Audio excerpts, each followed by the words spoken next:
In today's episode, we're going over an evidence-based guide to femoral acetabular impingement syndrome.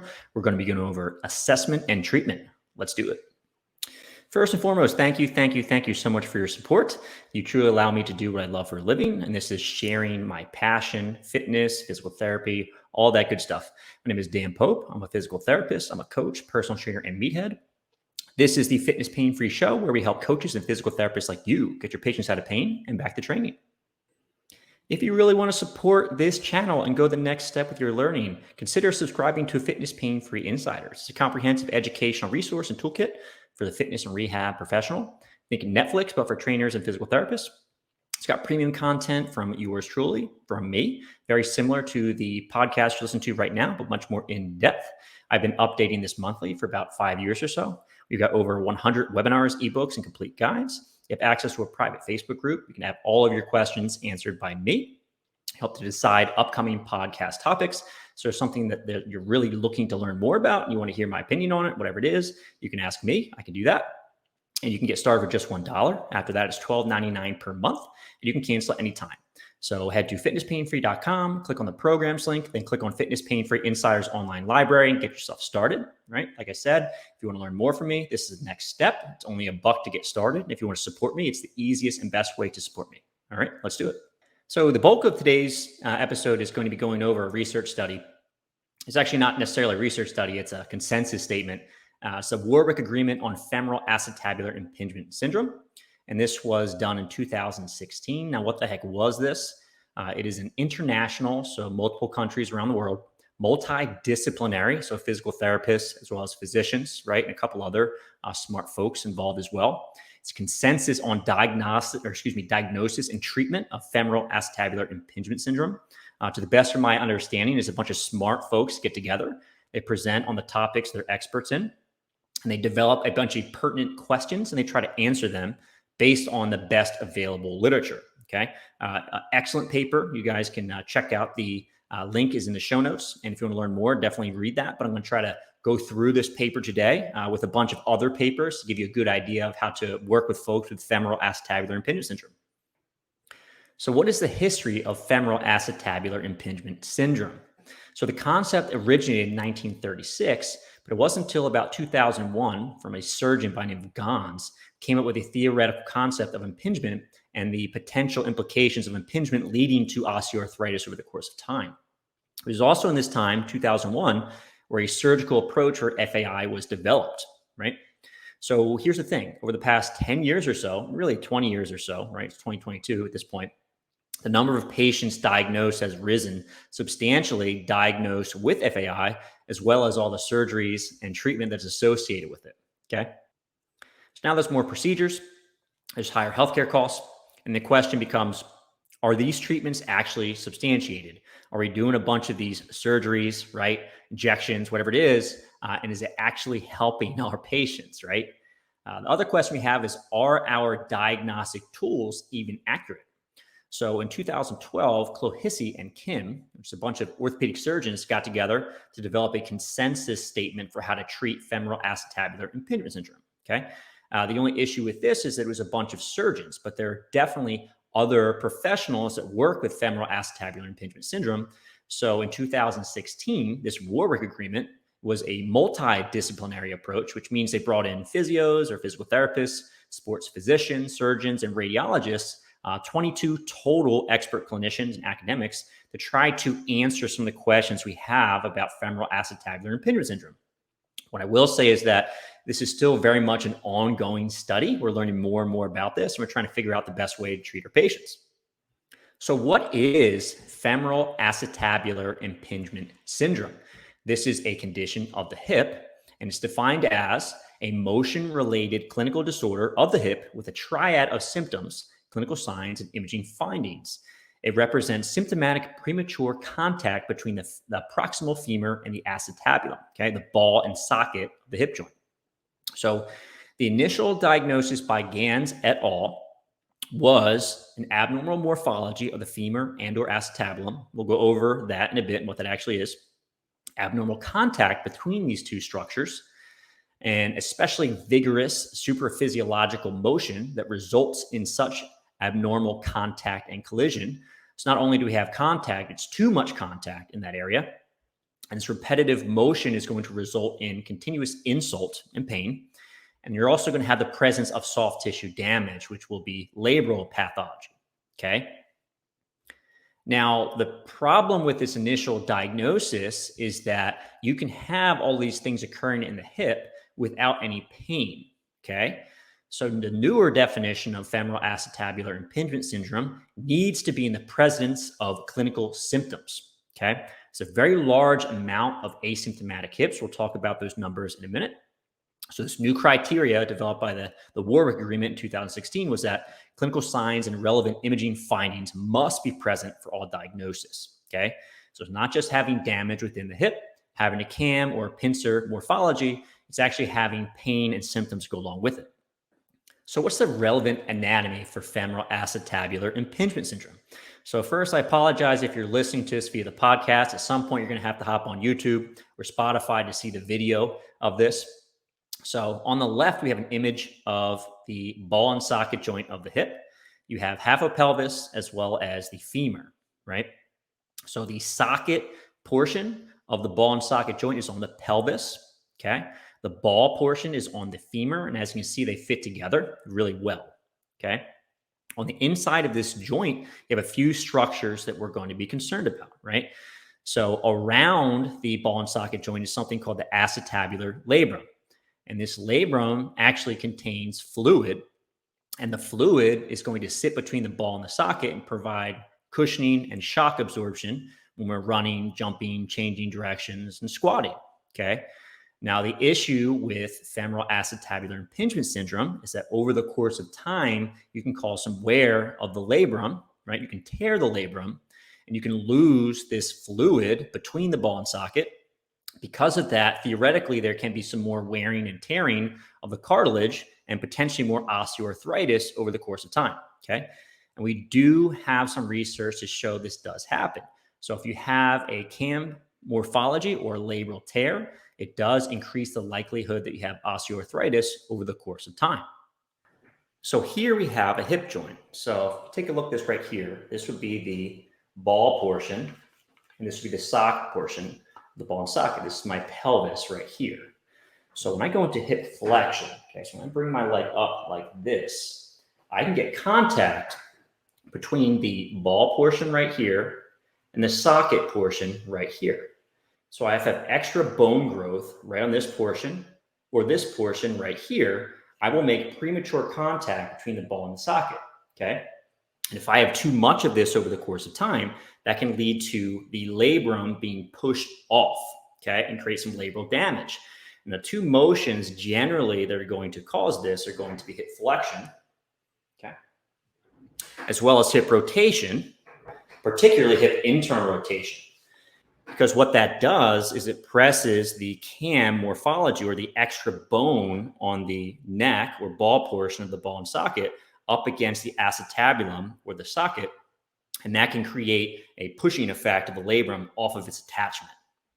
So we're also looking for relevant radiographic findings when diagnosing femoral acetabular impingement syndrome. So looking at the image here, we have a couple different hips, okay? You can see you've got the ball and socket joint, just like we described previously, and you can see the labrum, which is pink in this diagram, okay? So on the far left, you have a normal femur and a normal acetabulum. But if you look in the center, they have what's called a cam morphology. And you can see that red bump, which is basically extra bone on the neck of the ball portion of the ball and socket joint, okay? As we discussed previously, if we have a lot of extra bone on the ball portion, that's going to cause premature contact of the ball up against the socket and can push the labrum off, okay? On the far right, you have what's called a pincer deformity or pincer morphology. So that's essentially over coverage of the socket over the ball. Because of this, you can have premature contact of the ball up against the socket when doing hip flexion and hip rotation, which over the course of time, if there's excessive motion, this can lead to pain, FAI syndrome, or labral pathology. Now, what's really important to keep in mind is that there are a lot of asymptomatic findings in a general population as well as a sporting population. So if you look at some of this CAM morphology, it's most common in males with a history of sports competition. Depending on the sport and the population in the study, somewhere between 40 and 75% of all male athletes will have CAM morphology. All right, so relatively common. In a general population, so folks that don't all necessarily play sports, somewhere between 5 and 23% of people are going to have CAM morphology. So obviously there's something about playing a sport that leads to CAM issues, but it's still actually pretty common in a general population. Now, looking at the pincer morphology, that's the overcoverage, so more bone on the acetabulum or socket. Around 30% of young adults also have these pincer morphologies. So very common to have both CAM as well as pincer. So in the Warwick Agreement, they came to the consensus that FAI syndrome is a motion-related clinical disorder of the hip with a triad of symptoms, clinical signs, and imaging findings. It represents symptomatic premature contact between the proximal femur and the acetabulum, just as we spoke about previously. So how do we go about diagnosing femoral acetabular impingement syndrome? Well, there's 4 things we can rely on. Those are going to be symptoms, clinical signs, imaging, right, x-rays, and then lastly, injections. So what types of symptoms are common in femoral acetabular impingement syndrome? Well, you may have motion-related pain. What does that mean? So if you play a given sport, it may hurt while you're playing the given sport, okay? For me, I work with a lot of folks in the strength and fitness world, and typically it hurts most during deep squats or lots and lots of hip flexion combined with hip internal rotation range of motion, okay? Pain can also be present in certain positions. One of the more common places where people experience pain is with sitting. Sounds silly, right? When you're sitting down, you're not doing a whole heck of a lot, but when you sit down, you're in hip flexion, right? Which could be pressing on the labrum, giving you more compression within the ball and socket joint and creating some of your symptoms, okay? Where is the pain felt in FAI? Generally, it's felt somewhere in the hip or groin, right? And most folks, they're having femoral acetabular impingement surgery, right? So they're having a labral repair with some sort of CAM reduction. Generally speaking, they're having pain in the hip or the groin. However, you can also have some pain in the back, the buttock, the thigh, either on the side or the front. And the pain is typically severe and very limiting, okay? This is not something that hurts a little bit. Typically, it hurts quite a bit. It's very limiting for folks, all right? What associated findings do you have with femoral acetabular impingement syndrome? You can have some clicking, catching, locking, and stiffness, right? A lot of folks will have restricted range of motion, mostly in hip flexion and internal rotation. When you flex and internally rotate the hip, it brings CAM morphology into the acetabulum. So generally, that's the reason why those motions are going to be limited, because it hurts, it doesn't feel good, your body doesn't want you to go there, all right? And lastly, these patients will also describe some sort of giving way, right? What are the clinical signs you'll see with femoral acetabular impingement syndrome? Well, you can use hip impingement tests, okay?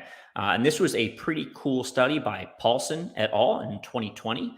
They're looking at sensitivity and specificity of a bunch of different special tests for the hip. And what they found were a couple sensitive tests, which are going to be the anterior impingement tests, which basically have a patient lie on their back. You flex their hip to 90 degrees, you internally rotate the hip, and then you horizontally adduct the hip, okay?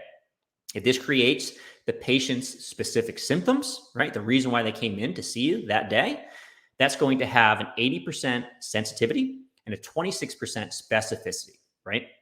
So that's a very sensitive test.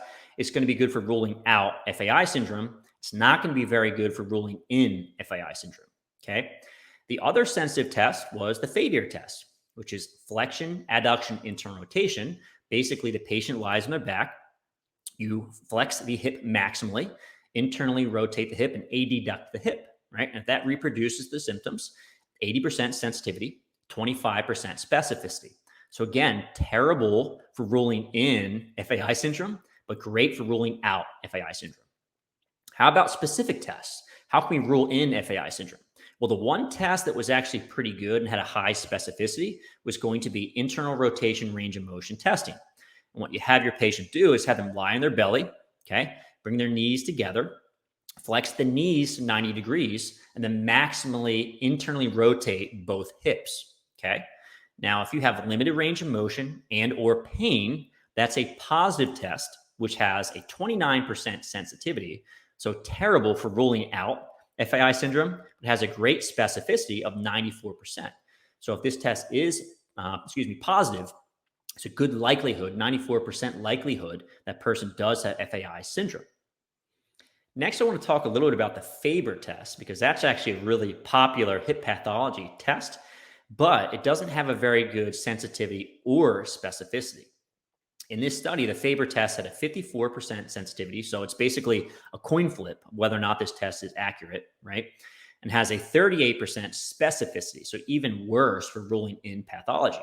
So if you're relying on the Faber test to be good at picking up pathology in FAI syndrome, not very good, okay? My thought, and I'm not exactly sure why this is, but for the majority of folks that have FAI syndrome and associated labral pathology, they have most of their issues within the anterior superior or the top front part of the joint, okay? Now, when you do a Fader test or anterior impingement test, you are compressing the front of the joint. When you do a Faber test, you're not necessarily doing this. I think this is one of the reasons why it's going to be a little less sensitive and a little less specific. But again, that's just a guess. What other clinical signs are you going to see with FAI syndrome? Well, for one, typically there's going to be limited range of motion. Now, there's mixed evidence on whether or not this actually occurs. Okay, so take this with a grain of salt. But typically, the motions that are going to be limited are going to be hip flexion and hip internal rotation, or a combination of both. And the reason why this is because most hip pathology is in the front top part of the hip joint. And when you combine hip flexion with internal rotation, it takes that cam morphology and pushes it directly up against the acetabulum, creates symptoms. So if your body doesn't want you to do that because there's an injury there, it's going to limit hip flexion and hip internal rotation. This is exactly the reason why when folks have FAI syndrome, I don't like cranking them into hip flexion and hip internal rotation. Unfortunately, that's a pretty popular treatment for this online, and I think it's probably more of picking the scab than it is helpful. But that's, again, my opinion, okay? What else are you going to find? Generally speaking, there are abnormal movement patterns. And this happens with any sort of pain problem. And the idea is your body is potentially trying to protect you, so you move a little bit differently to avoid irritating the joint, okay? So let's say you're going for a squat. You have your patient perform a squat and they have FAI syndrome. You might notice a weight shift away from the painful side. You might also notice a bit of a posterior pelvic tilt, okay? So the individual tries to tip their tail a little bit, kind of like a dog that's scared, takes its tail, puts it between its legs, posterior pelvic tilts, and they can often do this on one side. It's really interesting to watch folks with FAI syndrome move, right? You may also notice that there's going to be some sort of toe out or knee out on the symptomatic side. Again, they're probably trying to avoid loading that irritated spot in the front of the hip. You'll notice the hips turn a little bit, or you'll notice a little bit of knee out. Again, this is all probably because they're trying to avoid loading the irritated position.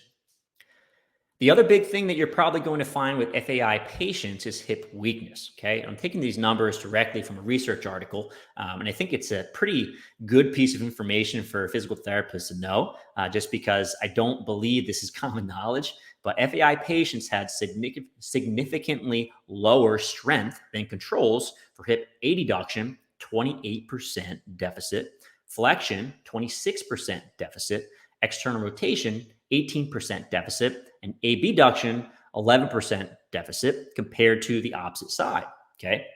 Now, one of the reasons why I think this is important to understand is because typically with physical therapists, we're always concerned with strengthening hip abductors and external rotators. You know, it's kind of like the bread and butter for physical therapists. However, there's actually a more significant weakness into hip adduction, okay, and hip flexion, which are two motions we probably have to help to restore after someone has FAI syndrome, especially after they've had surgery. We just have to be cautious when we start to push this because we don't want to aggravate that healing hip, okay? The last thing that we should be doing is trying to rule out other pathology, okay, that could be masquerading as FAI syndrome. So that could be a groin strain, that could be greater trochanteric syndrome, that could be a hip flexor strain. We just have to make sure we do our due diligence to rule out other pathologies. So what kind of imaging do we need to diagnose femoral acetabular impingement syndrome?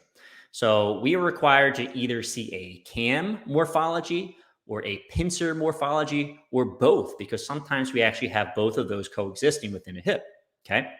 What is CAM morphology?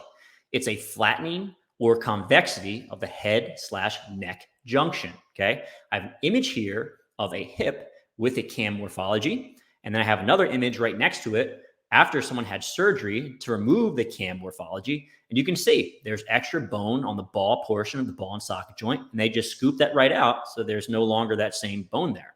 Okay. The way that surgeons will quantify how big the cam morphology is with something called an alpha angle. And what's unfortunate is that we don't know what normal exactly is in a general population. But suffice to say, the bigger the alpha angle, the bigger the cam morphology. But it's not like if you pass 60 or 65, then we need to do surgery. But if you're below a 60 or 60 out of 5 or 60 or 65, then we don't. Okay. So we don't really know exactly what normal is, but they're going to tell you how big the cam morphology is based on this alpha angle. Now, the pincer morphology is the other type of bony morphology within the hip. And that's essentially an overcoverage of the femoral head by the acetabulum. Basically, there's a little bit too much socket, extra bone on the socket, and that's going to cause premature contact of the ball up against the socket when we go into hip flexion, hip rotation. Okay. The way we measure how much of a pincer morphology we have is with something called the center edge angle. And again, just like cam morphology, we have no clear consensus on what abnormal is. We can also use injections to help to diagnose FAI syndrome. Okay. Now, what does this mean? So what surgeons will often do, the ones I work with, is they will put a local anesthetic directly into the joint. And if they notice that the symptoms go away, that helps to rule in FAI or labral pathology. Now, if it doesn't help whatsoever, then it helps to rule out FAI and starts to rule in other pathologies like tendon pain, which is pretty common. So surgeons I tend to work with like to use this injection to try to figure out the best candidates for labral surgery. What is the most appropriate treatment for femoral acetabular impingement syndrome? Well, what's a little unfortunate is that we don't have the best evidence to determine the absolute best pathway for most folks, okay? But there's three main options. You can either go with more conservative care, you can do some sort of rehabilitation, which would be physiotherapy, physical therapy, depending on what part of the world you live in, or the last option is going to be surgery, okay? At the end of the day, this should be a shared decision-making process with the patient, physical therapist, the surgeon, and anyone else who's relevant within their multidisciplinary team. So what does conservative care consist of? What does the research say conservative care is? Conservative care is generally some sort of patient education about FAI syndrome. Typically, these folks are taught about how to modify their activities or their lifestyles not to aggravate the hip joint. Sometimes it consists of some sort of oral medication, some sort of medicine to help with the hip pain. Oftentimes, these patients will get an interarticular steroid injection, something to reduce some of the pain within the hip. And the last thing that conservative care consists of is watchful waiting, which is basically giving the injury time, seeing if it's improving. If improving, great. That's what we want. If it's not, then maybe we choose a different intervention, right? So what does physical therapy or physiotherapy consist of for femoral acetabular impingement syndrome? So one of the problems looking at the literature about FAI syndrome is that the treatments are all over the place, right? So we're not exactly sure which treatments are going to be the best, okay? There studies are going on right now where we're trying to parse out what's the best type of treatment from physical therapy perspective for FAI syndrome, but we're not 100% yet. But the studies that show promise are generally working on improving range of motion, strengthening the musculature around the hip joint, increasing the stability of the hip joint, working on neuromuscular control of the joint and the muscles around the hip, as well as working towards improving movement patterns. Okay. Again, but we're not exactly sure what the best treatments are in physical therapy. So there was a study by Joanne Kemp, was the lead author in 2021, where she was trying to determine what the best forms of treatment are for hip pathology like FAI syndrome. Okay. What are the best treatments from a physical therapy standpoint? What are the best treatments from a surgical standpoint? What's the best option for patients? And here's what she ended up finding. One, just like I said previously, there's an absolute paucity of literature in this field, right? So we need to do some more research to determine what the best treatments are for these folks. And luckily, Joanne Kemp is actually doing more research in the future to figure this stuff out, okay? Hold on to your butts. We'll see what the results are in time, right? She showed that physiotherapy interventions improve strength and function, but the effects on pain and quality of life are uncertain, right? So if you have FAI syndrome and you strengthen that hip, usually you improve your strength, your function gets a bit better, but the effects on pain and quality of life, a little bit uncertain, okay? So targeted strengthening exercise programs of at least 3 months might have the best effect versus other forms of physio. Okay. So if you're looking at things like manual therapies, range of motion, that type of thing, seems like strengthening so far is probably the strongest thing that we have as physical therapists. However, we need more time to research this to figure out what the best options are. Joanne and her colleagues found that hip arthroscopy surgery, so getting surgery to repair the labrum as well as to trim down the cam or the pincer, had a small positive benefit over physiotherapy at 8 to 12 months. So, what that means is that surgery actually outperformed physical therapy at 8 to 12 months. At 24 months, there was limited evidence suggesting there's no difference between groups. So if you follow these folks out 2 years, right, from the initial injury, right, one group had surgery, one didn't, it seems as though there's no difference between groups, okay? And despite physio providing significant improvements, very few of the studies surpass minimal important change, okay? And what that means is that if you do physical therapy for FAI syndrome, you're going to make a significant change with that patient, but it's probably not a very large change, okay? And that's a little bit unfortunate. And the thing that pops into my mind is that, hey, are we that effective at treating FAI syndrome? So we know surgery is helpful. We know physical therapy is helpful, but it might not be that helpful, right? So we're still trying to optimize our treatment for these folks. So what does surgery look like for folks with FAI syndrome? Okay. So if you get surgery for FAI syndrome, you're going to have one or more procedures listed here, right? So generally speaking, they're going to reshape that cam morphology. We saw the image earlier where the surgeon goes in and they cut off the cam, reducing the alpha angle of the femoral neck, right?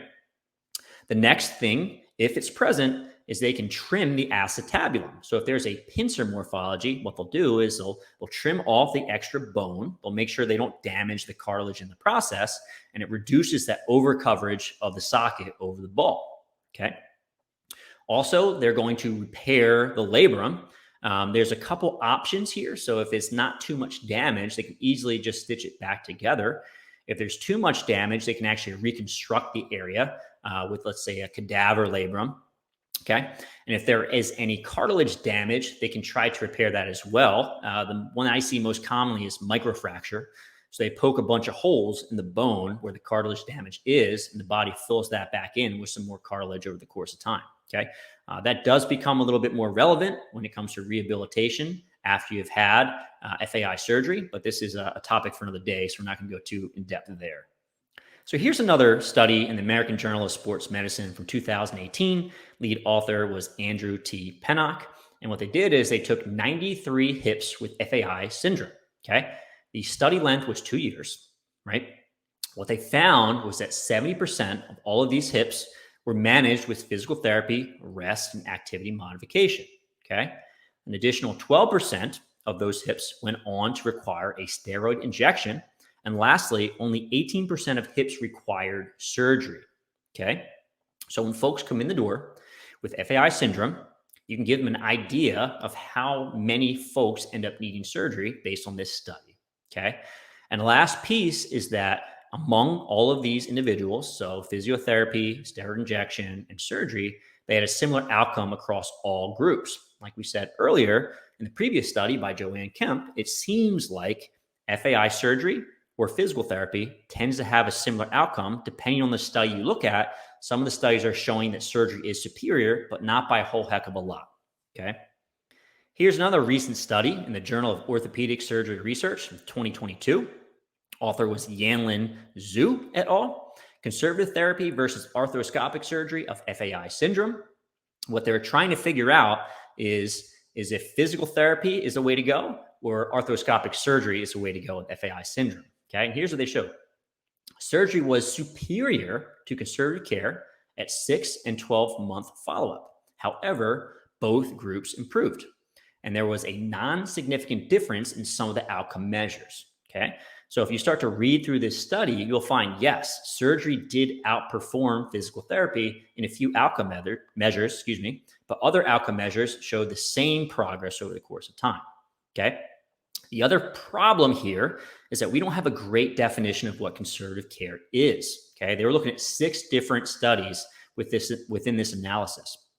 So in this study, conservative care consisted of including, but not limited to, patient education, activity modification, oral anti-inflammatories, physical therapy, intra-articular musculoskeletal injection therapies, right? So they could have any number of these treatments. So again, we need to do more research on FAI syndrome. It does appear that surgery is slightly better, probably not by a whole heck of a lot. The other piece is that we're not controlling for all the different types of conservative care and treatments when we're comparing against surgery, okay? So we just need more research. So what can we conclude about the appropriate treatments for FAI syndrome? So one, we should have a shared decision-making process with the patient and the multidisciplinary team, okay? So this needs to be a decision that's made by the physician, the patient, the physical therapist, whoever else is involved with the patient's care to get the best possible outcome for that individual, okay? Like I said previously, we need more research on this topic, okay? It does make sense to trial physiotherapy first. It's far less costly. It is less invasive, okay? It also may improve your symptoms quite well and your function adequately, okay? I have certainly seen a lot of folks with FAI syndrome. I've had it myself on both hips where I've trialed conservative care, so basically some physical therapy, some activity modification. My hips feel great now. I don't think I need surgery. I'm happy with my decision, right? The next piece is we should probably do some sort of strengthening in our physiotherapy, and this should go on for approximately 3 months, okay? I'm seeing this pop up more and more in our literature. Most physical therapy interventions should probably last closer to 3 months to see an effect, okay? There are a few pathologies where you don't need quite as much, but it seems like this 3-month mark is what we need, at least for FAI, although we need more research. And then if you're not making progress over the course of time, yeah, you can progress to surgery, but you don't necessarily need to do it right away. So what is the prognosis of FAI syndrome? So for one, we know that symptoms will frequently improve via surgery as well as physiotherapy, okay? Most folks generally return to full activity, and that's including sports. However, when folks return back to sports, we're not sure if they're returning back at the same level they were playing at previously. Okay. Again, more research needs to be done, but generally speaking, these folks return to activity and return back to sports. So if you don't seek any treatment for FAI syndrome, what's going to happen? Well, the experts at the Warwick Agreement decided that it's probably going to worsen over the course of time. Okay. Now, we don't have the best research for this, but suffice to say, I think a common trend right now in the social media world is that everything reverts to the mean. So we don't need to treat things as aggressively as we do. However, the foremost experts in the world are disagreeing with this, right? So a lot of these folks are not going to revert to the mean. So it probably makes sense that we should intervene with at least something that's not so invasive, just like physiotherapy, okay? What is the long-term outlook in folks that have FAI syndrome? Well, this is unfortunate, but it's largely unknown. We actually don't know what the long-term outlook is going to be. We do know that folks that have CAM morphology, this is going to be associated with increased risk of osteoarthritis. Same thing goes with labral pathology. There's going to be a high relative risk, but a low absolute risk. So if you have a CAM morphology, it means that you still have a very low risk of getting, let's say, a hip replacement. However, your risk is higher than someone who doesn't have CAM morphology, right? And then we also don't know, unfortunately, if surgery or other treatments reduce the likelihood of osteoarthritis. Now, this is a little bit unfortunate because a lot of folks will end up getting labral repair, CAM reduction, because they want to have less osteoarthritis over the course of time. It makes sense if you restore the labrum, restore the fluid that's within the joint, decrease some of the pressure that the cartilage is taking, reduce some of that wear and tear. Hopefully, you'll extend the lifespan of that joint. We just don't know if that's actually true or not, right? Take some more time, a little more research to figure that out. Lastly, should we treat asymptomatic hip morphology? So let's say I have a really big CAM morphology, big alpha angle, right? Or if I have a big pincer morphology, lots and lots of over coverage, should I get surgery? Should I have physical therapy? Should I modify my activities? Am I destined to hurt if I row or do another sport that requires a ton of hip flexion? Well, we don't know, right? And that's a bit unfortunate, but hopefully over the course of time, we'll figure out whether or not these things do end up becoming problematic. Who knows? It does seem like a majority of athletes in a lot of these studies have CAM morphology. So suffice to say, it may end up being a normal occurrence. It might not be something we need to worry about too much. However, do keep in mind that CAM does increase the likelihood of getting a total hip replacement, although that's a very low risk. All right. It still is a risk. So we'll see over the course of time. Personally, I don't think that you should go about having your patients go get some surgery, right, because they have CAM morphology at all at this point. Okay. I really don't think so. Lastly, if you want to see exactly how I treat my patients with femoral acetabular impingement, how we get them out of pain, how we get them back to training in the gym, check out my ultimate guide to getting out of hip pain and back to squatting, deadlifting, and Olympic weightlifting. It's a step-by-step guide to show you exactly how I get these folks out of pain and back in the gym where they belong. I'll leave the link in the show notes so you can check that out. Lastly are all my references. These are all going to be available in the show notes. So if you're interested in any particular study, they'll be there. Here are the references for my images. And then lastly, thank you so much for your support. You truly allow me to do what I love for a living. If you're watching this on YouTube, I'd love to hear your feedback. Leave a comment, like. If you're not already subscribed to the channel, please do that. If you're listening to this via a podcast, then leave me a positive rating and review. It helps me tremendously. I would greatly, greatly appreciate it. If you want to go that extra step in supporting me and learning more, the next logical step is signing up for Fitness Pain Free Insiders. Head to fitnesspainfree.com, click on the programs link, click on Fitness Pain Free Insiders online library. Just $1 to get started, $12.99 per month. Afterwards, you can cancel anytime. It's the best way to support me. Thank you again very much, and I'll see you on the next one.